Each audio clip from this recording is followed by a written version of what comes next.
क्योंकि आप खामखा मुझे फंसा रहे हैं। एक तरफ राहुल गांधी, एक तरफ अमित शाह, फंस गई रजिया गुंडों में मेरा हाल है। यहाँ एक और ब्रेक के रुकते हैं और ब्रेक के बाद आपकी अदालत में असदुद्दीन ओवैसी पर इल्जाम और सवाल का एक 8,000 लोगों की लाशें बिल्डिंगों में डिब्रिस में पड़ी हुई हैं और मोदी जी बात ही नहीं करते। और मोदी जी क्या करते हैं, दुबई जाते हैं, वहां शेख को मिलते हैं, या हबीबी आ गए।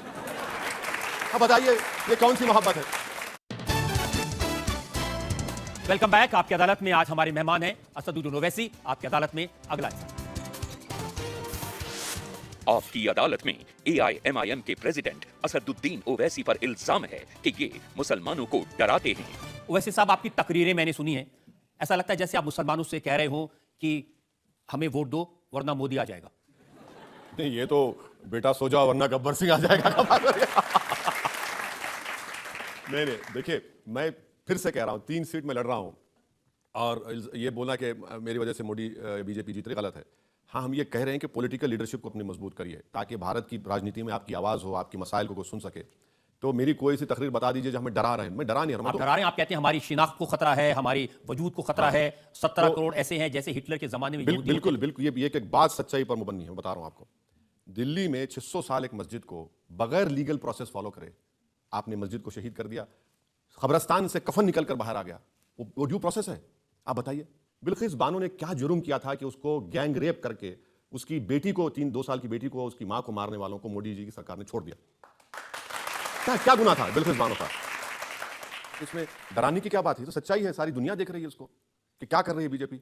और बीजेपी के पास कोई मुस्लिम वोट की जरूरत ही नहीं है उनको, वो तो पॉलिटिकल मार्जिनलाइज कर चुके हैं। तो आप खुद ही बता रहे थे वो मोदी जी का नारा सबका साथ सबका। वो तो चुनाव के बाद, चुनाव के दौरान नहीं, चुनाव के दौरान कुछ नहीं। मुख्तार अब्बास नकवी उनके लीडर हैं, वो कुछ फिगर्स बता रहे थे।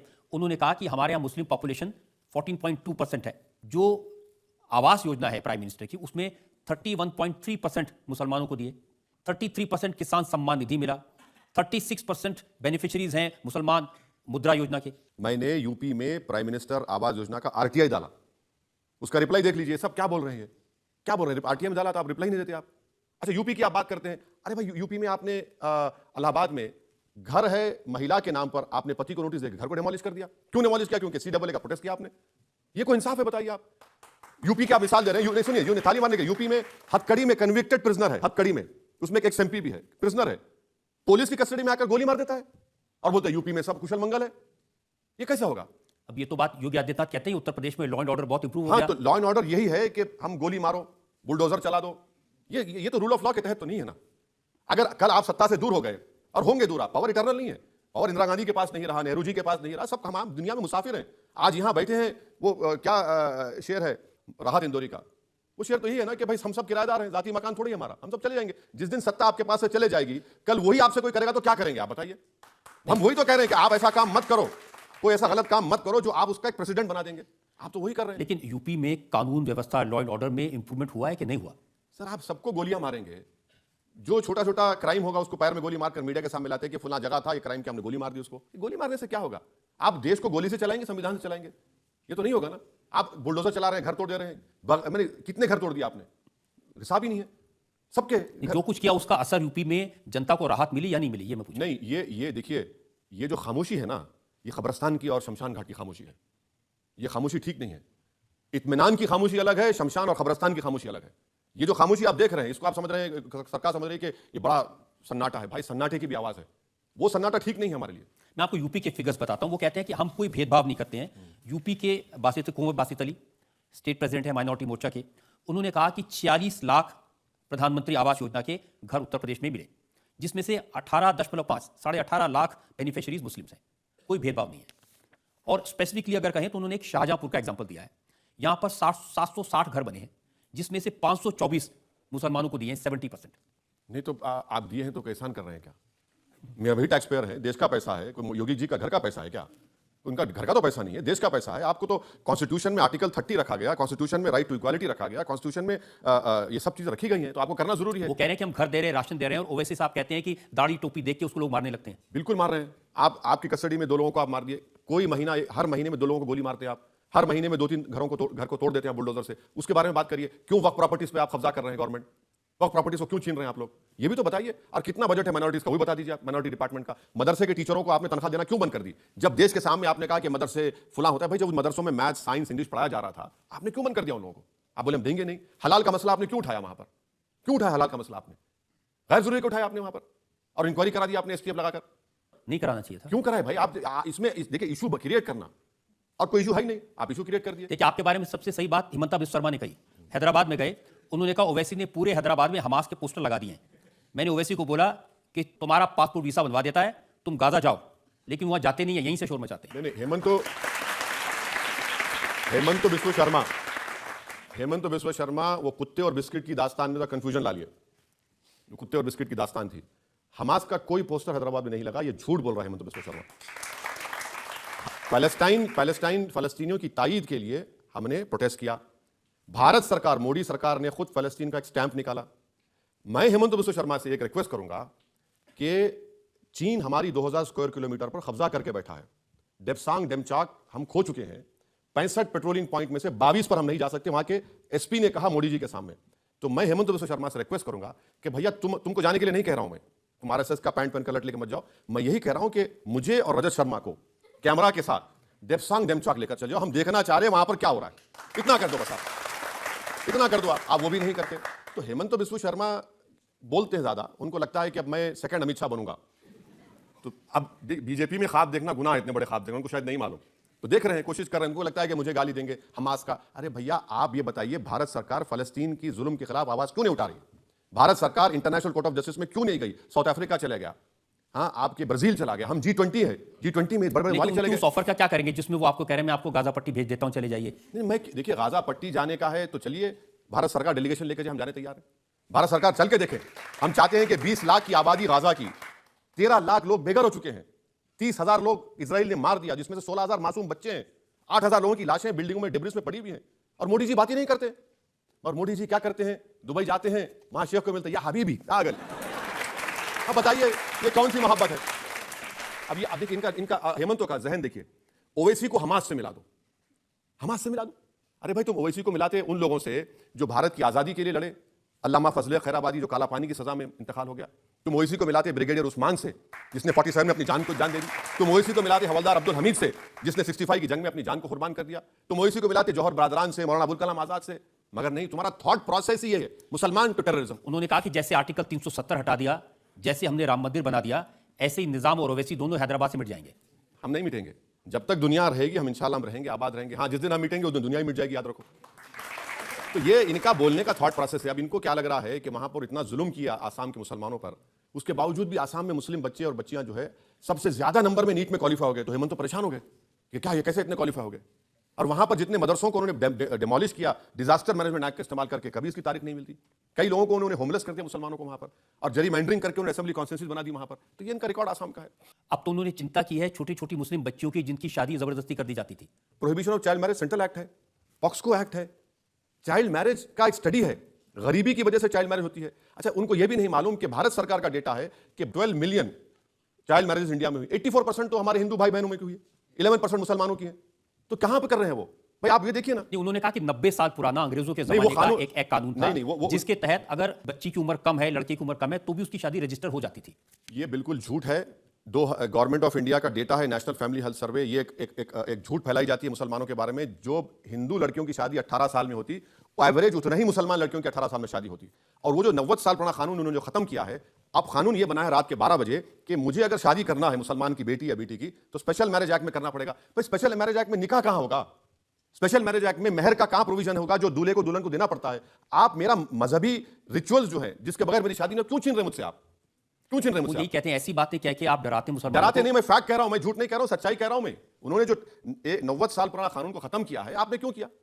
भाई चाइल्ड मैरिज तो नहीं होनी चाहिए। वो कानून मैंने देखा है, उसका जो स्पेशल प्रोविजन आखिरी जो उसका पैरा है उसमें लिखा है कि अगर इस कानून के बाहर भी निकाह होता है, कोई शादी होती है, तो उसको रिपील नहीं किया जाएगा इस कानून की। निकाह कैसे होगा जब मैं स्पेशल मैरिज एक्ट करूंगा? मैं कैसे स्पेशल मैरिज एक्ट तो सेक्युलर सब लोगों के लिए है। वही तो मैं कह रहा हूं, सेक्युलर अगर है तो भाई आप हिंदू धर्म के लिहाज से हिंदुओं की शादी होगी, सिख धर्म के लिहाज से सिखों की शादी होगी। यही तो आप फैलाते हैं। जैसे अब यूसीसी के बारे में अब आप कहते हैं कि यूसीसी आएगा तो निकाह नहीं हो सकेगा, सबको शादी करनी पड़ेगी। अच्छा, चलिए यूसीसी की जरूरत ही नहीं है देश में। बाबा साहब अम्बेडकर ने कहा कि वॉलंटियर होने चाहिए। हमने यूसीसी के लिए क्या किया? हमने स्पेशल मैरिज एक्ट बनाया, हमने इंडियन सक्सेशन एक्ट बनाया, हमने ऐसे 2 सेक्युलर कानून बना दिए।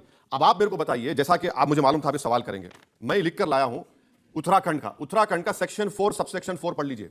हिंदू धर्म में प्रोहिबिशन ऑफ मैरिज है कि मां के तरफ और भाई के तरफ शादी नहीं हो सकती ना, नहीं हो सकती। मुसलमानों में हो सकती, आप वो प्रोविजन लाए सेक्शन 4 सबसेक्शन 4 में। भाई मुझे क्यों रोक रहे हैं आप? आपका धर्म है, आप उस पर चलिए, मुझे क्यों थोप रहे हैं मुझ पर आप? ये नंबर 1 पॉइंट ये है। उसमें बहुत सारी लिस्ट दे दी है कि बहनों से, कजन से शादी नहीं हो सकती। उसमें प्रोहिबिटेड लिस्ट आपने बना दी। अच्छा, उसमें और एक चीज क्या कर दिया आपने कि 2010 में अगर आपकी शादी हुई किसी की उत्तराखंड में, आपको रजिस्टर कराना है अभी। अब 2010 में अगर किसी की अपने रिश्तेदारों में शादी होगी, रजिस्टर नहीं होगी वो। आपके धर्म मुझ पे क्यों थोप रहे हैं? और आप ये क्यों समझ रहे हैं कि हमारा धर्म की मोरालिटी अच्छी है, मेरे धर्म की मोरालिटी खराब है? देखिए, पुष्कर सिंह धामी से मैंने पूछा था, वो आपकी अदालत में आए थे, तो उन्होंने कहा ये जो एक मुसलमान 4 शादी करते हैं, ये भी हलाला होता है, इस सबको रोकने के लिए कानून नहीं, देखिए ये झूठ कह रहा है पुष्कर सिंह धामी, झूठा है वो। 2006 का आप जाकर देखना, मैं सुनने के बाद 2006 का गवर्नमेंट का डेटा है। गवर्नमेंट का डेटा ये बताता है कि 100 अगर शादी होती है उसमें हिंदुओं में 1.7 2 बीवियां हैं, मुसलमानों में 2.5 है। ये 2006 का डेटा है। आप इसकी बात क्यों नहीं करते? और मुसलमान में जब शादी होती है तो उसको बीवी का स्टेटस मिलता है। हिंदू धर्म में किसकी सेकंड मैरिज तो बीवी नहीं होती, मिस्ट्रेस होती वो। और अगर मैं मर जाता हूं मिसाल के तौर पर, और मेरी 2 बीवियां हैं, मैं एक में परेशान हूं वैसे, अगर 2 बीवी है तो मेरे मरने के बाद मेरी प्रॉपर्टी मेरी बीवी को मिलेगी, वहां नहीं मिलेगी। तो ये झूठ क्यों बोलते हैं लोग? अच्छा, आप ये बताइए, डिवोर्स का, उत्तराखंड में डिवोर्स का कानून आपने क्या कर दिया? उसको सेम कर दिया Hindu marriage act 54, special marriage act 50 और डिवोर्स एक्ट 1869। अरे क्यों कर रहे हैं आप अपने धर्म का कानून मुझ पर डाल के बोल यूसीसी। कौन सा यूसीसी है जब आप उसमें ट्राइबल्स को अलग करते हैं? यूनिफॉर्मिटी कहां है सर उसमें? जब आप यूनिफॉर्मिटी कहां कर रहे हैं? चौथी बात यह है कि उत्तराखंड का जो बोल रहे यूसीसी नहीं है, यूसीसी तो ऊपर देश में होना चाहिए, और आप स्टेट में कानून बना रहे हैं। सिर्फ मुसलमानों को उनको रिलीजन से दूर कर दो, उनके रिलीजियस प्रैक्टिस से दूर कर दो। रिफॉर्म के नाम पर आप मुसलमानों से हमारा रिलीजन छीनना चाह रहे हैं। ये तो मैं बता रहा हूं, मैं तो एग्जांपल दे रहा हूं आपको। सेक्शन 4 सबसेक्शन 4 आपको कह रहा हूं, इनका डिवोर्स का सेक्शन 25 27। और शादी जो इस्लाम में होती है ना, वो जन्म जन्म का साथ नहीं होता। हिंदू धर्म में जन्म जन्म का साथ है। हमारे पास एक कॉन्ट्रैक्ट है, एक जन्म मेरे लिए काफी है, दूसरे जन्म में मुझे नहीं चाहिए मेरी बीवी। मैं कह रहा हूं आपको, भाई जन्म जन्म का साथ नहीं है वो। मेरा क्वेश्चन आपसे ये है कि कुछ लोग कहते हैं कि ज्यादा बच्चे करने से डेमोग्राफिक बढ़ेगा, आपका इस पे क्या कहना है? ये सरासर झूठ है, गलत है। मैं आपको ये बता रहा हूं कि भारत में जो फर्टिलिटी रेट है मुसलमान और हिंदुओं का, 1992 में मुस्लिम फर्टिलिटी रेट था 4.41, अब वो आया है लेटेस्ट जो डेटा है गवर्नमेंट का 2.36। हिंदुओं का था 3.30, गिरकर 1.94 है। तो डिफरेंस जो है सिर्फ 0.4% का है। तो ये जो लोग बोलते हैं ना कि मुसलमान पूरे हिंदुओं से आगे बढ़ जाएंगे, नहीं बढ़ेंगे। 600 साल में भी नहीं बढ़ेंगे, 1000 साल में भी नहीं बढ़ेंगे। भारत में हिंदुओं का पॉपुलेशन स्टेबलाइज हो जाएगा बाय 2070, और मुसलमानों का पॉपुलेशन स्टेबलाइज होगा इन 40 साल के बाद। वो और लास्ट जो मुसलमानों का पॉपुलेशन होगा वो 18.87%, उतना ही होगा। ऐसी चीजें सोशल मीडिया पर बहुत चलती हैं और लोग एग्जांपल देकर बताते हैं कि बेल्जियम में बैलेंस बिगड़ गया, वहां ज्यादा मुसलमान हो गए, वहां के लोग कम रह गए। सर बेल्जियम का वाफुल अच्छा होता है, मैं भी कभी खाया, मगर बेल्जियम में वहां पर जो लोग आए अरब कंट्रीज से, तो वहां पर रह रहे हैं, मगर भारत में तो ऐसा नहीं होने वाला है। भारत में इंपेरिकल एविडेंस है। आप जो नंबर्स कह रहे हैं उसको भी वो लोग चैलेंज करते हैं। उसको लेकर वो ये कहते हैं कि जब जनसंख्या गिनने वाले लोग जाते हैं जी, तो मुसलमान अपने 9 में से 5 बच्चों को अंदर छुपा लेते हैं, 4 को गिनवाते हैं, 5 को नहीं गिनाते। तो उनको कैसे मालूम कि 9 है? या तो यह है कि जो करने गया है वही उनको पैदा किया, या फिर उनका चचा है, या उनका दादा है, या नाना है, या उसकी बेटी उस घर में है। भाई मालूम कैसे मालूम? ये गलत बात है ना सर। 9 पैदा कर रहे हैं, नहीं है पैदा कर रहे। आप तालीम को आम करिए, आप मुस्लिम महिलाओं को डिमांड ड्रिवन स्कॉलरशिप दीजिए। आपको मैं बोल रहा हूं कि 21 से पहले पॉपुलेशन स्टेबलाइज हो जाएगा। आप तालीम में मदद ही नहीं कर रहे हैं। मोदी जी स्कॉलरशिप बंद कर दिए। मोदी जी ने तो आपकी अदालत में कहा था, मैं चाहता हूं मुसलमान के एक हाथ में कंप्यूटर हो और दूसरे में कुरान। मोदी जी हमारे हाथ में कुछ रखे ही नहीं है, हमारा घर ही छीन लिए, मस्जिदों को छीन रहे हैं, शनाख्त को छीन रहे हैं। वो तो मोदी जी डायलॉग अच्छा मारते हैं माशाल्लाह से, वो उनका कोई मुकाबला नहीं है, कोई मुकाबला नहीं कर सकता। भाई आप अगर एक हाथ में कुरान और कंप्यूटर दे रहे तो आपने pre matric scholarship 9th class से क्यों की? आपको क्लास 5, 3, 6 से करना चाहिए था। आपने मौलाना आजाद फाउंडेशन क्यों बंद किया जिसमें लोग पीएचडी करते? आपने क्यों बंद किया उसको? भाई आप जो कर रहे हैं मैं बता रहा हूं ना, आपने मेरिट कम मींस की स्कॉलरशिप को कम कर दिया। 2021-22 का जो बजट था उसमें से खाली 22% खर्च हुआ। बताऊं मैं आपको, ये पार्लियामेंट का डेटा उठाकर देख लीजिए आप। तो पॉपुलेशन, आप मुतमईन रहिए मेरी बहन के मुसलमानों का पॉपुलेशन 18.9 पे रुक जाएगा, स्टेबलाइज हो जाएगा। और हिंदुओं और मुसलमानों में 80 करोड़ का फर्क है, रहेगा बराबर, फिक्र मत करिए। ये बीजेपी आरएसएस की बातों में मत जाइए। इनको ये अगर आपको बोलेंगे देखो भाई भैंस उड़ रही है, यकीन मत करिए उनका। वो ये भी कहते हैं कि जो मुस्लिम हैं वो इस्लाम के कारण जनसंख्या कंट्रोल के जो मेथड है उसमें बिलीव नहीं करते, इसलिए ज्यादा बच्चे हो जाते हैं। नहीं, सबसे बड़ा झूठ है ये कॉन्ट्रसेप्शन का जो इस्तेमाल हुआ है, मैं वो भी डेटा दे रहा हूं, 92-93 में मुसलमान लोग 27.7 कॉन्ट्रसेप्शन इस्तेमाल करते थे। 2019 में 60.2% मुसलमान कॉन्ट्रसेप्शन इस्तेमाल करते हैं। अच्छा, और इसमें हिंदू भाई में, हिंदू धर्म में बड़ा भी आ गया। 41 थे 92 में, वो बढ़ के 67.9 हो गया। अच्छा, अब आपको मुस्लिम मर्द के खिलाफ बड़ा लोग बोलते हैं। सबसे ज्यादा कॉन्ट्रसेप्शन मर्द जो इस्तेमाल करते भारत में मुसलमान है 34.10, और हमारे हिंदू मर्द जो 34.10। हमारे सिख भाई बैठे हुए हैं। मैं आपसे कह रहा हूं, देश के प्रधानमंत्री ने लाल किले से कहा था कि वही देश मैंने जो बच्चे कम पैदा जो फैमिली प्लानिंग करेगा वो देश के हित में होगा, वफादार होगा। सबसे बड़े वफादार आप हैं। क्योंकि मैं कह रहा हूं क्यों 75% आप लोग फैमिली प्लानिंग करते, 45% मुसलमान, 50% हिंदू करता है। नहीं तो ये बता रहा हूं ना कि ये गवर्नमेंट का डेटा मेरा नहीं है, ये गवर्नमेंट का डेटा है। इसलिए बीजेपी जो एक माहौल पैदा करती है, आरएसएस संघ परिवार के भाई ये लोग फैमिली प्लानिंग नहीं करते, स्पेसिंग करते हैं। इस्लाम में आपको ये कहा गया अपने टाइम से बच्चे पैदा करिए, कोई रोक टोक नहीं है। अच्छा, फैमिली प्लानिंग करा रहे हैं, बावजूद उसका इस्लाम इजाजत नहीं रहा। 20% मुस्लिम महिलाओं ने फैमिली प्लानिंग कराया, 20%। ये आपको बोलते नहीं है डेटा ये। और मैं जो कुछ कह रहा हूं मुझे रॉन्ग प्रूफ करिए आप, और फिर आ जाएंगे आपके दाल कठहरे में। अगर राजस्थान में बुलाए तो ये मेरे लिए ऑनर है कि उन्होंने मुझे 2 मरतबा बुलाया। जब दाढ़ी उतनी वाइट नहीं थी, अब वाइट होगी, फिर भी उन्होंने बुला लिया, मैं उनका शुक्रगुजार हूं।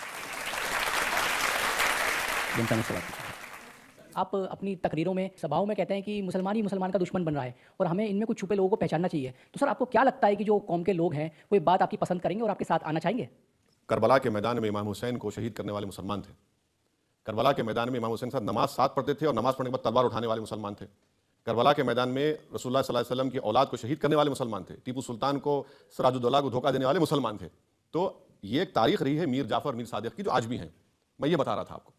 जैसा हमने अभी देखा, आपको शायरी का कितना शौक है। आपकी तकबीरों में भी हम देखते हैं कि आप अपनी बात को शायरी के थ्रू लोगों तक पहुंचाना चाहते हैं। तो मैं चाहती हूँ कि आप बताएं कि आज जो हमारे देश के हालात हैं उस पर आप क्या शायरी अर्ज करना चाहेंगे? इखलाक का जलता हुआ घर देख रहा हूं, देखा नहीं जाता मगर देख रहा हूं। सरदार साहब कुछ पूछना चाहते हैं? पहले तो आपने हमारी तारीफ करी और आपकी भी तारीफ है कि हम सब उल्टे हाथ में घड़ी पहनते हैं और लोग कहते हैं कि मुसलमान उल्टे होते हैं, जबकि आपने सीधे हाथ में घड़ी पहनी है। तो उल्टे में तो हमने पहनी है, खैर। और दूसरी मैं बात, उल्टा तो नहीं हो गया ना? नहीं, आप सीधे में पहने हैं, हम उल्टे में पहने हैं। और दूसरी बात सर, सब जैसे कहते हैं कि आरएसएस, बीजेपी, आपने भी कहा कि ये सब अखंड भारत की, हिंदुत्व की बहुत ज़्यादा उसके आज उसमें है, तो वो अखंड भारत के फेवर में है। तो आज 17% हमारे मुस्लिम भाई हैं यहाँ पे, तो अखंड भारत वो चाहते हैं, तो आप भी क्या चाहते हैं? मैं तो चाहूंगा कि हमारा भी पंजाब वहाँ से आ जाए, अखंड भारत बने, हमारे मुस्लिम भाई भी वहाँ से आ जाए। भाई साहब, तो हमारे मुस्लिम भाई वहाँ से आएंगे तो आपके ही सपोर्टर बढ़ेंगे, तो वैसे ही आपका नारा और बढ़ेगा, आपका नाम और बढ़ेगा।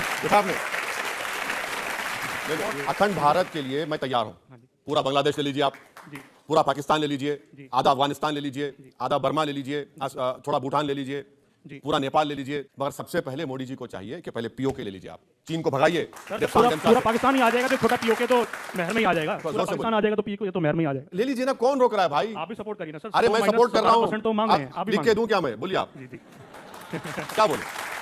चलिए, एक ऐसा नोट है जिस पर मैं एक ब्रेक ले सकते हैं और ब्रेक के बाद आपकी अदालत में इल्जाम और सवाल का आएगा। आपने कहा नौजवानों से, नौजवानों मस्जिदों को आबाद रखो, कहीं ऐसा ना हो कि मस्जिदें हमसे छीन ली जाएं। बिल्कुल सही है। कौन छीन रहा है मस्जिदें? बीजेपी, आरएसएस छीनना चाह रही है। Welcome back. आपकी अदालत में आज हम मुकदमा चला रहे हैं, सवाल पूछ रहे हैं असदुद्दीन ओवैसी से। आपकी अदालत में अगला एग्जाम। आपकी अदालत में एआईएमआईएम के प्रेसिडेंट असदुद्दीन ओवैसी पर आरोप है कि ये लोगों की भावनाओं को भड़काते हैं। आपकी एक तकरीर मेरे पास है हाल ही में। आपने कहा नौजवानों से, नौजवानों मस्जिदों को आबाद रखो, कहीं ऐसा ना हो कि मस्जिदें हमसे छीन ली जाएं। जी, बिल्कुल सही है। कौन छीन रहा है मस्जिदें? बीजेपी, आरएसएस छीनना चाह रही है। ऐसी ताकतें हैं जो छीनना चाह रही हैं। कौन सी मस्जिद छीनी? अब आप देख लीजिए, दिल्ली की 600 साल पुरानी मस्जिद को आपने शहीद कर दिया। सुनहरी बाग की मस्जिद को आप निकाल देना चाहते हैं। और सुनहरी बाग की मस्जिद में कभी आपने सुना कि अगर कोई प्राइम मिनिस्टर या होम मिनिस्टर अगर मंदिर के सामने से जा रहा है तो मंदिर में पूजा रोक दी जाती? कभी सुना आपने? सुनहरी बाग की मस्जिद में जब कभी प्राइम मिनिस्टर का काफिला जाता है, मूवमेंट, जिसको मूवमेंट बोलते हैं, नमाज नहीं होती उस वक्त में सुनहरी बाग में? क्यों नहीं होती भाई? आप पूछ लीजिए, मेरी बात यकीन मत करिए, आप जाइए वहां के इमाम साहब से, लोगों से पूछ लीजिए। देखिए, किसको बिल्डिंग को गिराना है, नहीं गिराना, ये तो कोर्ट के फैसले होते हैं। नहीं, आपने नोटिस, सरकार ने सुप्रीम कोर्ट का फैसला देखा। चेन्नई में सरकारी जमीन पर अवैध दरअसल बताने के लिए, जो रिलीजियस प्लेसेस हटाने के लिए ऑर्डर दिया है। चेन्नई में कोयम्बेडू मस्जिद है, उसके केस में सुप्रीम कोर्ट ने ऑर्डर दिया है कि ऐसे सभी जो धर्मस्थल हैं, चाहे वो चर्च हो, चाहे वो मस्जिद हो, चाहे वो मंदिर हो, उन सबको हटाना चाहिए। सर, कोर्ट के ऑर्डर की हम बात नहीं कर रहे हैं, हम गवर्नमेंट के एडमिनिस्ट्रेटिव ऑर्डर की बुनियाद पर, जिसको कोर्ट ने नहीं कहा था, आपने उस 600 साल पुरानी मस्जिद को और कब्रिस्तान को आपने शहीद कर दिया। और ऐसा कोई दिन नहीं जाता जहां पर बीजेपी, आरएसएस की तरफ से बोला नहीं जाता कि हम भारत में ऐसे इतने हजारों मसाजिद हैं, उसको हम लेकर रहेंगे। खुला कहते हैं वो लोग। तो अभी तो खुला कहते हैं पार्लियामेंट में बाबरी मस्जिद जिंदाबाद, हाँ बाबरी बिल्कुल, मस्जिद मैं अभी कह दूंगा जिंदाबाद बाबरी मस्जिद। गुनाह क्या है सर? फ्रीडम ऑफ एक्सप्रेशन है मेरा ये। अगर मैं भारत की पार्लियामेंट में नहीं कहूंगा तो कहां कहूंगा? मोदी जी जिंदाबाद बोल सकते तो बाबरी मस्जिद जिंदाबाद बोले क्या गुनाह है? कोई गुनाह तो नहीं किया। मैं कह रहा हूं कि इस्लामिक धर्म के लिहाज से जिस जगह मस्जिद बन जाती है, वो जब तक दुनिया अल्लाह कायम रहेगा मस्जिद ही रहेगी। आप उसको तोड़ दें, कुछ करें, तो मैंने कहा मस्जिद है, मस्जिद रहेगी। इसमें प्रोवोकेशन कहां है? और बाबरी मस्जिद एक केस स्टडी है कि किस तरीके से मस्जिद को छीना जा सकता है, उसको हमको समझना है। हमने एक मस्जिद को खोया है इन तमाम पॉलिटिकल पार्टीज के बातों में आकर। सुप्रीम कोर्ट को जाकर बीजेपी ने कहा था कि हम हाथ नहीं लगाएंगे, और मस्जिद को आपने तोड़ दिया। सुप्रीम कोर्ट अब तक कंटेम्प्ट पिटीशन नहीं सुना, और क्रिमिनल कोर्ट में कोर्ट ने फाइंड किया कि कोई भी कन्विक्ट नहीं हुआ उसमें, कोई कन्विक्ट नहीं हुआ उसमें। और खुद पार्लियामेंट में ये एकनाथ शिंदे के जो पार्टी लीडर है, वो नरसिम्हा राव की तारीफ में कह रहे थे कि जब बाबरी मस्जिद को तोड़ा जा रहा था तो पीवी नरसिम्हा राव ने कहा कि मैं पूजा कर रहा हूं, मुझे डिस्टर्ब मत करो। उन्होंने कहा मैंने नहीं कहा ये। आप बताइए फिर क्या है? फिर देखिए सुप्रीम कोर्ट का फैसला है और आप कहते हैं कि मक्कारी से बाबरी मस्जिद ले ली। सुप्रीम कोर्ट का फैसला जो है ना, अगर आप पूरा फैसला पढ़ेंगे सर, तो उसमें फैसले में सुप्रीम कोर्ट ने कहा कि मंदिर को तोड़कर मस्जिद नहीं बनाई गई। सुप्रीम कोर्ट ने एएसआई की सर्वे की रिपोर्ट को नकार दिया। सुप्रीम कोर्ट ने जो फैसला दिया, हम उसको जो गलत मानते हैं, इसलिए कि सुप्रीम कोर्ट ने फेथ की बुनियाद पर दे दिया, फेथ की बुनियाद पर दिया। अब अगर फेथ की बुनियाद पर आप दे देंगे तो फिर उसका कोई रोक टोक ही नहीं है। अब वैसे साहब हो गया ना, अरे फैसला हो गया, वहां पर इतना भव्य राम मंदिर बन गया, लाखों लोग वहां जा रहे हैं, अब छोड़िए उसको, कहां उसमें। यही बात आप उन यहूदियों से कहिए जिसको हिटलर ने 60 लाख यहूदियों को गैस के चेंबर में डालकर मार दिया था। वो 1930s की दास्तान को 2024 तक बोलेंगे। मैं भी बाबरी मस्जिद की दास्तान को मेरे मरने से पहले मेरे औलाद को बोलूंगा कि तुम भी बोलते रहना, क्योंकि जिस तरीके से मस्जिद को छीना गया, उस तरीके से हम दोबारा मस्जिद को नहीं खोना चाहेंगे। क्या 6 दिसंबर इस देश के लिए फख्र का दिन है? बताइए, अगर 6 दिसंबर नहीं होता तो सुप्रीम कोर्ट का जजमेंट क्या था? तो पार्लियामेंट ने कहा कि 22 जनवरी फख्र का दिन है, उस दिन राम मंदिर बना। वही तो हम कह रहे हैं। अच्छा किया आपने, 17 दिसंबर 1992 को पार्लियामेंट ने बाबरी मस्जिद डिमोलिशन को कंडेम किया, और रेजोल्यूशन में आरएसएस, विश्व हिंदू परिषद, बजरंग दल का को कंडेम किया और कहा कि यह काला दिन है। अब पार्लियामेंट के रेजोल्यूशन के खिलाफ अगर आप एक और रेजोल्यूशन ला रहे हैं, तो हमने इसी पार्लियामेंट में as an Indian, proud Indian मैं कह रहा हूं कि हमने कहा कि पीओके हमारा है। कल क्या आप रेजोल्यूशन लाएंगे पीओके हमारा नहीं है बोलकर? आप कौन सा प्रेसिडेंट क्रिएट कर रहे हैं? ये तो गलत है ना, बिल्कुल बिल्कुल गलत है ये। अब तो ज्ञानवापी मस्जिद को लेकर हाई कोर्ट ने ऑर्डर दिया है कि वहां तहखाने में पूजा होती थी, और 1993 में जो पूजा बंद की थी वो गलत था, वहां पूजा कंटिन्यू होनी चाहिए। अब इसकी क्रोनोलॉजी समझिए। इसका मैं आपका एक एग्जांपल दे रहा हूं आप लोग समझाने के लिए। 29 और 30 दिसंबर के दरमियान में 49 में बाबरी मस्जिद में मूर्तियां रख दी गई, नंबर 1। हाँ, फिर नायर साहब ने उसको लॉक डाल दिया, नंबर 2। नायर साहब उसके जनसंघ के एमपी बन गए। आपने 6 दिसंबर को तोड़ दिया, और तोड़ने वालों को आपने जगह दे दी।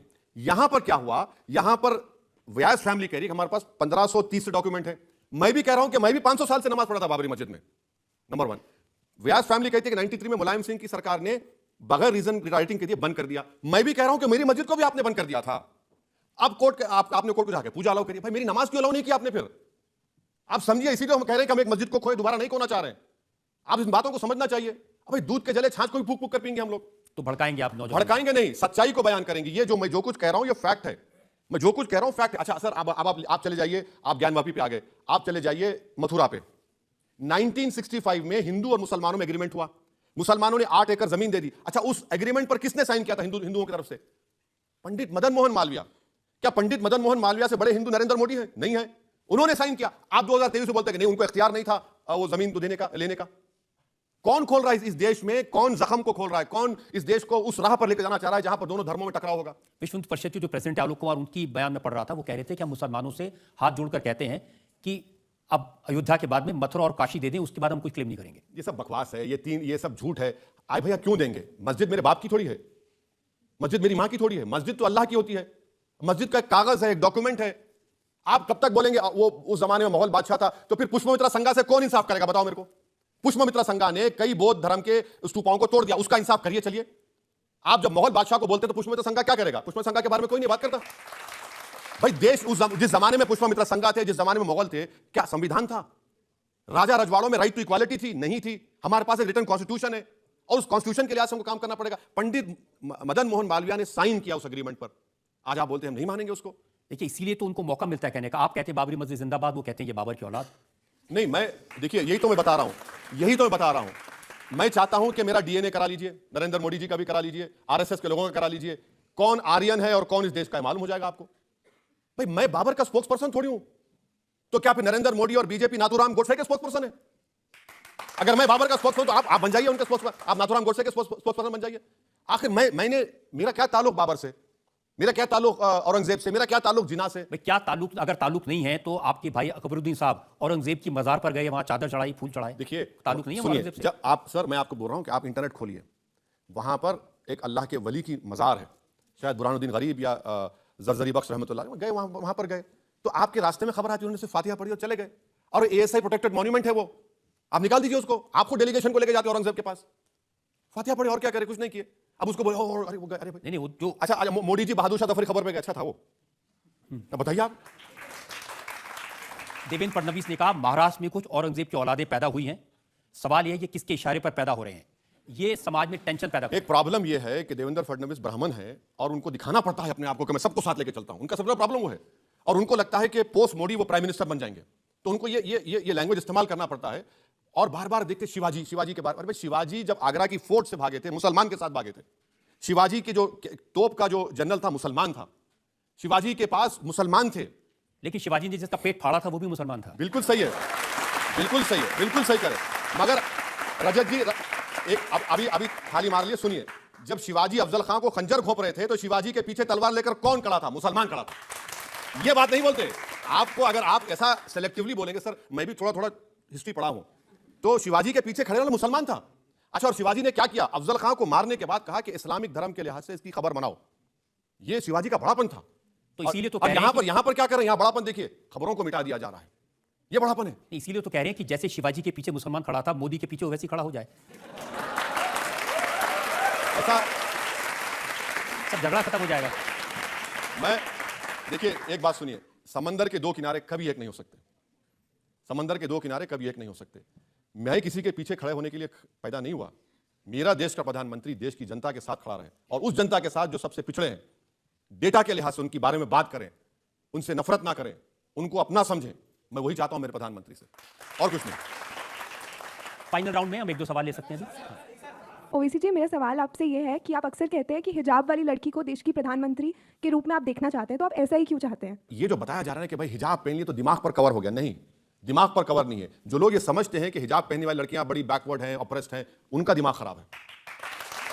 अगर ऐसा होता तो यमन की एक मुस्लिम महिला हिजाब पहने, उसको नोबेल प्राइज दिया गया, उसको नोबेल प्राइज दिया गया। तो ऐसा कुछ नहीं है। देखिए, हम तो चाह रहे हैं कि जो सबसे कमजोर है मुस्लिम लड़कियां उठे। और अगर आप कभी हमारे शहर को आएंगे, आप देखेंगे कि बुलेट मोटरसाइकिल हिजाब पहनकर, हेलमेट पहनकर चलाते हैं लोग, बुर्खा पहन के चलाते हैं। मुझे भी ताज्जुब हुआ कब देखकर, मतलब बुलेट चला रहे हैं।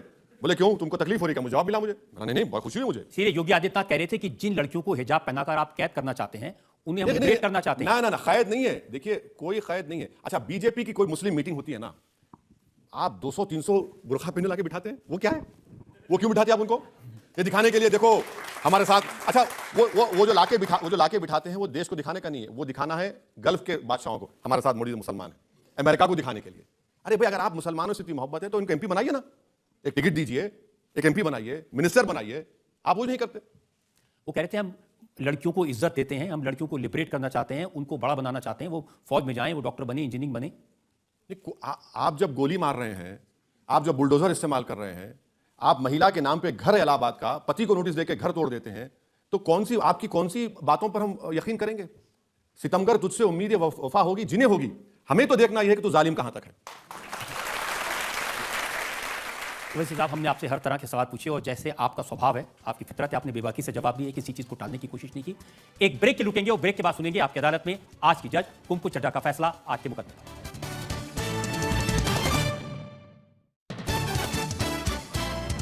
Welcome back. आज हमने मुकदमा चलाया बैरिस्टर असदुद्दीन ओवैसी पर।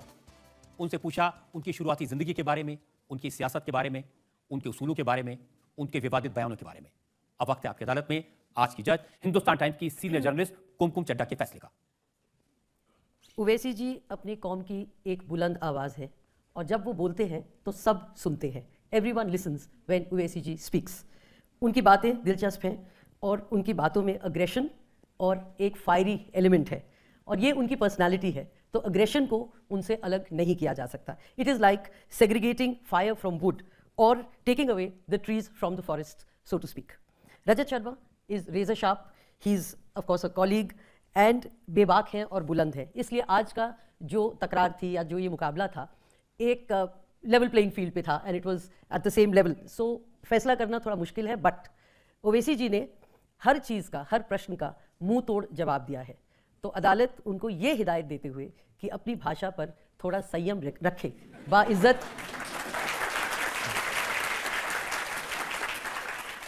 बाइज्जत बरी करती है। इस उम्मीद के साथ, इस यकीन के साथ कि असदुद्दीन ओवैसी इसी तरह से लोगों की सेवा करते रहेंगे, पब्लिक लाइफ में जो ज़रूरी मुद्दे हैं उनको उठाते रहेंगे और बुलंदियों पर पहुंचेंगे। आज का मुकदमा यही खत्म करते हैं। अगले हफ्ते आपसे मुलाकात होगी एक नई शख्सियत के साथ। तब तक के लिए नमस्कार।